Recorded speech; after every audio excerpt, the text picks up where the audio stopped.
As said, I'm Ian Morgan. I run the financial services team within Google. I'm really looking forward to today. You might have seen earlier this week in the press that the UK are actually a leader in something. It's nice to be top of the leaderboard in things other than alcoholism and obesity, but we're actually the largest internet-enabled economy in the UK. Did you read that? You see that in the papers? We actually contribute about 8.3% of UK GDP, which is quite significant, and that's increasing all the time. But I guess it's only solidifying what most people in this room already knew, that the internet is very much embedded in everything that we do within the UK. So about 90% of the population are online. 70% of those have broadband. And again, an interesting stat is that 2/3 of those would actually prefer to give up sex rather than give up their broadband connection. So that just shows just how embedded it is within our psyche. From financial services perspective, what's really interesting is that, in last year, nearly half the adult population used the internet to research or to purchase financial services. So even in our industry sector, this is really quite significant. And what's even more interesting than that is that over 1/5 of the total amount of time spent on the internet is spent on social networking. And that's increasing. So that's a quite significant statistic.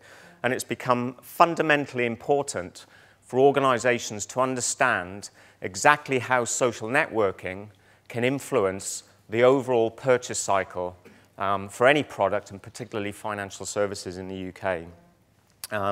So really important for us to understand how social networking can impact brand management and PR, direct marketing, sales, customer service, and product development.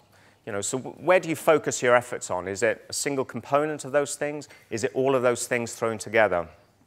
Who should own social media within your organizations? Is it the preserver, the customer services team, the product team, or the sales and marketing team? Who should own that as a topic? And of course then the whole issue of measurement as well.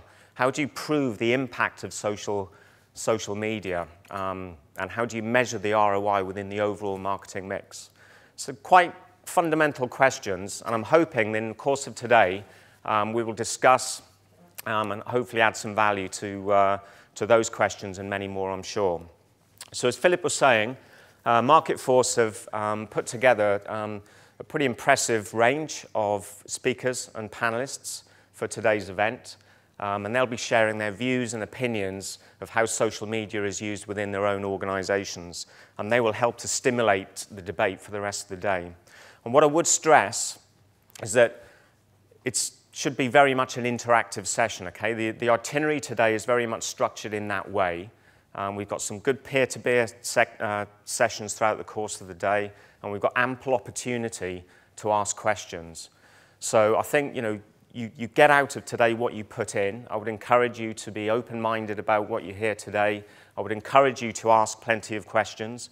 Don't be shy. So just to get things out, get the show on the road, as it were, mobile phones, as Philip was saying, don't switch them off. Put them on mute out of courtesy to everyone in the room, particularly the speakers. But by all means, use the hashtag. Let's get some good questions and opinions going on Twitter as well. So without much further ado, I'd just like to introduce our first speaker. Russell Graham is head of brand and communications at Santander. And he's going to share his views in terms of how Santander UK use social media within their marketing mix. So Russell, podium.